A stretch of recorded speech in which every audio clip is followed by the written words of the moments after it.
Assalamualaikum warahmatullahi wabarakatuh. Salam NKRI harga mati. Salam Pancasila Jaya. Salam sejahtera untuk kita semua. Ketemu lagi dengan Bang Toyib 207. Kali ini kembali Bang Toyib menyoroti apa yang telah dilakukan oleh Kang Mahesa, sekaligus kita memberikan apresiasi setinggi-tingginya buat Kang Mahesa yang telah dengan konsisten menyuarakan kebenaran. Kali ini Bang Toyib 207 menyoroti bagaimana Kang Mahesa mengkritisi tingkah laku para mukibin, terutama yang tergabung di PA 212. Begini, waktu orang lain bilang sedikit saja meleset, PA 212 langsung menuduh, wah itu penistaan agama itu, penistaan agama itu, penistaan agama itu. Kita geruduk, kita demo, di demo lah itu sampai berjilid-jilid. Giliran ada orang ngomong bahwa Anies itu adalah sesuatu yang luar biasa. Anies itu adalah Imam Mahdi. PA 21 diam saja. Bahkan Rocky Gerung dianggapnya utusan Allah. PA 212 PA 212 maaf, kembali diam saja, mingkem itu. Tidak ada gerakan apapun. Berarti mengiyakan kan bahwa Anies itu adalah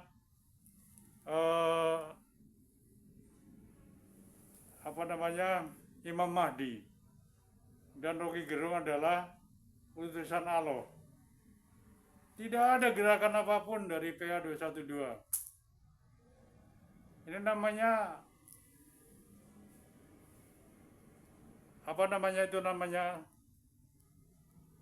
adalah berstandar ganda.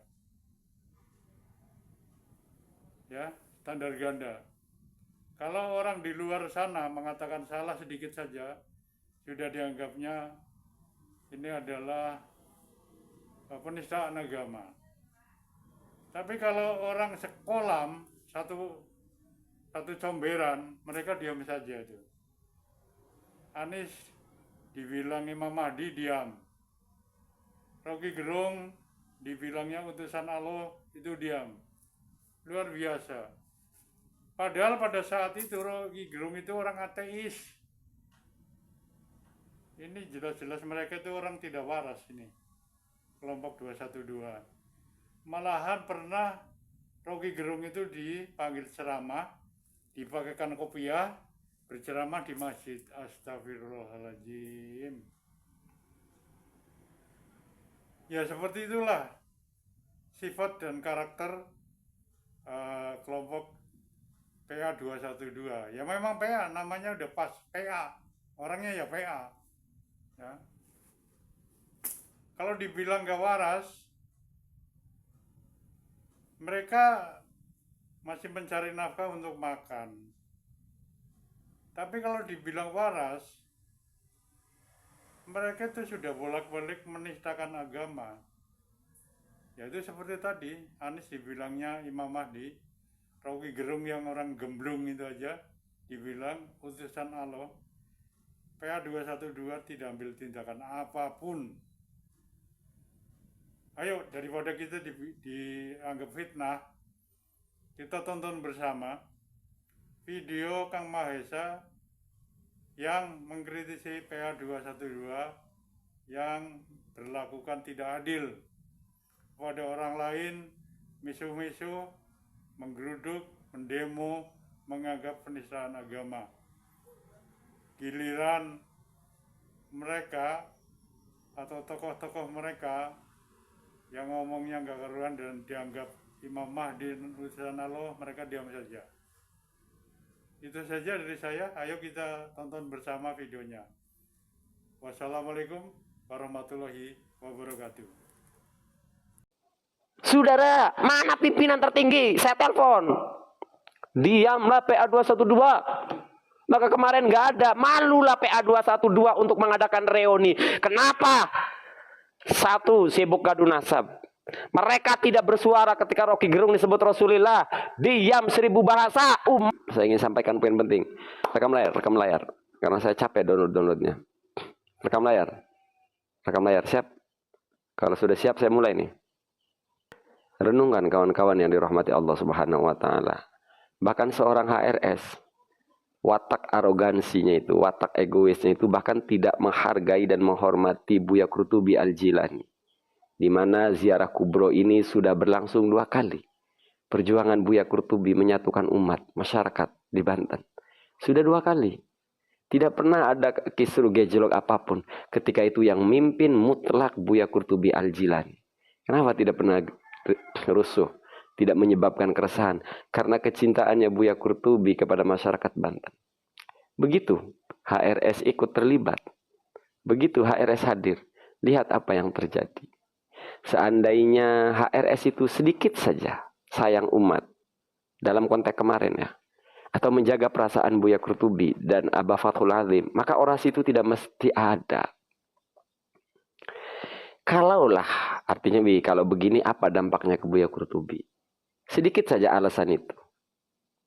Tidak berorasi sok jagoan di Banten HRS. Tapi HRS kan HRS. Memikirkan perasaan orang itu di nomor sekian kan ketimbang menahan egonya. Simple.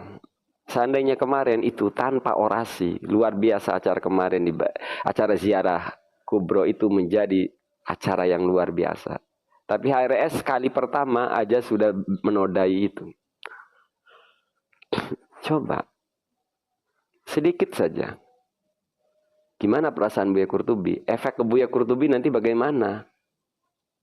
Enggak. Dan adanya narasinya narasi jagoan. Awas katanya Bib kalau biarin. Itu sengaja menunjukkan kehebatan.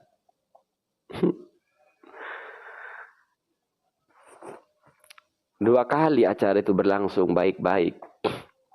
Enggak ada komentar buruk.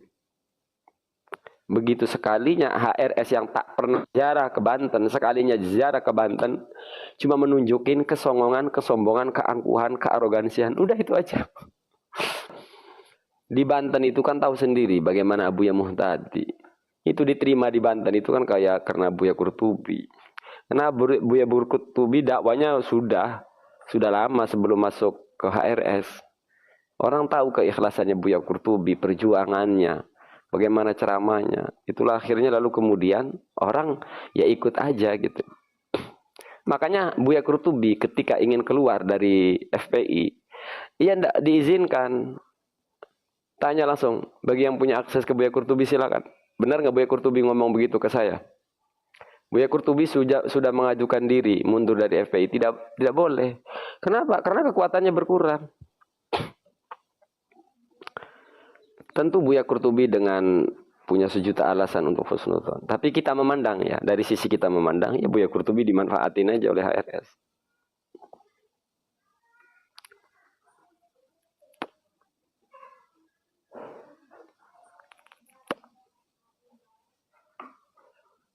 Buya Qurtubi meminta HRS untuk menasihati Bahar bin Smith. Lalu dilakukan. Tapi setelah itu muncul lagi video-video romantisme antara Bahar bin Smith dengan Habib Rizik Syihab. Yek Bahar, panggil saja Yek Bahar, jangan Habib ya. Panggil saja Yek Bahar atau Wawan Bahar. Kalau Habib Rizik ya masih saya sebut Habib lah. Lalu diikuti. Habib Rizik memanggil Yek Bahar. Terpenuhilah permintaan Buya Qurtubi. Ya karena memang yang perlu dijaga itu cuma perasaan Buya Qurtubi oleh HRS. Seolah-olah nggak peduli perasaan yang lain, Buya Qurtubi, HRS. Itulah yang terjadi. Saya melihatnya dari sisi itu.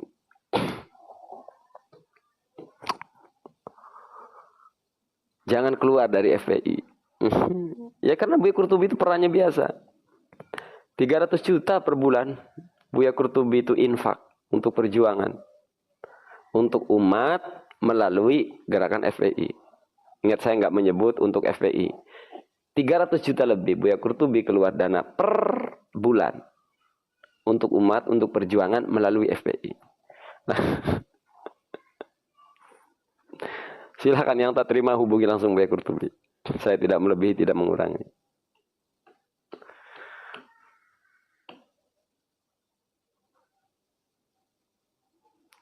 Kalau mereka ngomong provokasi adu domba, bagaimana kalau saya balikin? Ya faktanya HRS juga sudah mengadu domba ulama di Banten. Siapa? Kapan itu Mahe? Oke, saya jawab. Waktu rapat sebelum Gadun Nasab, sebelum debat Banten, saya kan ke tempat Buya Qurtubi. Saya sama si Wafi itu. Satu. Malam hanya, siangnya debat, malamnya kita ketemu lagi di hotel. Bersama saya, Habib Hanif, Buya Qurtubi dan lain sebagainya. Buya Qurtubi itu orang soleh, orang ikhlas. Demi Allah, satu pun saya tidak pernah komplain kalau kepada Buya Qurtubi. Lihat, saya kasih contoh. Ketika 212, perhatikan. Itu kan HRS menggerakkan massa, memanfaatkan momentum statement Ahok untuk membakar umat. Sebelum 212, ocehan Ahok dihantam oleh HRS dan HRS momentum itu diambil oleh HRS untuk membakar semangat umat Islam. Terjadilah 212. Perhatikan, ketika salah seorang tokoh haluer nyebut Rocky Gerung Rasulillah, HRS diam membisu 1000 bahasa dengan PA 212. Mana persoalannya 11-12 loh. Ahok dengan si tokoh halu yang menyebut Rocky Gerung sebagai Rasulullah. PA 212 diam. HRS diam. Berbeda dengan Buya Qurtubi. Lihat Buya Qurtubi mengeluarkan statement Buya Qurtubi. Itu menunjukkan keistiqomahannya Buya Qurtubi, tapi tidak HRS. Jadi wajar kalau publik menganggap karena kepentingan politik. Data yang saya ngomongin, data suara HRS menolak statement Rocky Gerung Rasulillah. Ada tak? Tak ada. Tak ada. Padahal ketika Ahok, jutaan orang dimobilisasi, dibakar semangatnya umat Islam. Datanglah berbondong-bondong ke Monas, pakai biaya sendiri masing-masing. Kenapa ketika Rocky Gerung disebut Rasulillah dia membisu? Renungkan itu. Nggak ada suaranya HRS. Maka karena sejak Gadun Nasab ini HRS kepusingan, kepanikan, maka tidak ada tuh reuni 212. Jadi akhirnya momentum Ahok ini dimanfaatkan oleh HRS untuk mengumpulkan massa itu loh. Buya Qurtubi berstatement, setidaknya Buya Qurtubi menjaga eksistensinya, keistiqomahannya. Buya Qurtubi juga ikut menolak statement-statement seperti itu. Tapi tidak dengan PA 212 dan HRS. Renungkan itu. Saya mulai mencuriga, meragukan keistiqomahan HRS bukan terkait awalnya Habib Usman, fatwa pembelaan terhadap Habib Usman ini tambahan saja. Awalnya saya curiga ini tidak konsisten ini sejak kemunculan istilah Rocky Gerung Rasulillah itu. Di mana suara PA 212? Di mana suara HRS? Diam 1000 bahasa.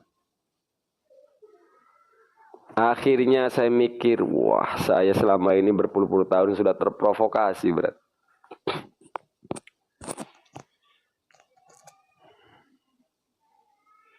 Buya Qurtubi bersuara, ada suaranya. PA 212 di mana? Saya telepon PA 212. Ustaz, mohon maaf Ustaz, saya lagi umroh. Coba kirim nomor yang lain. Mana? Pengurus PA 212. Iya sih kami juga ya keberatan dengan statement. Tapi loh, ini sama mirip kasusnya. Ente dulu memobilisasi massa, menggerakkan ya.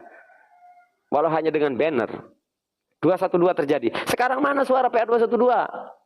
Mana? Apa hanya karena suaranya menjelang politik, menjelang pilpres? Diam. Saya lagi umroh Ustaz. Ustaz, saya lagi umroh. Ya kirim nomor siapa pimpinan tertinggi di PA 212. Saudara, mana pimpinan tertinggi? Saya telepon. Diamlah PA 212.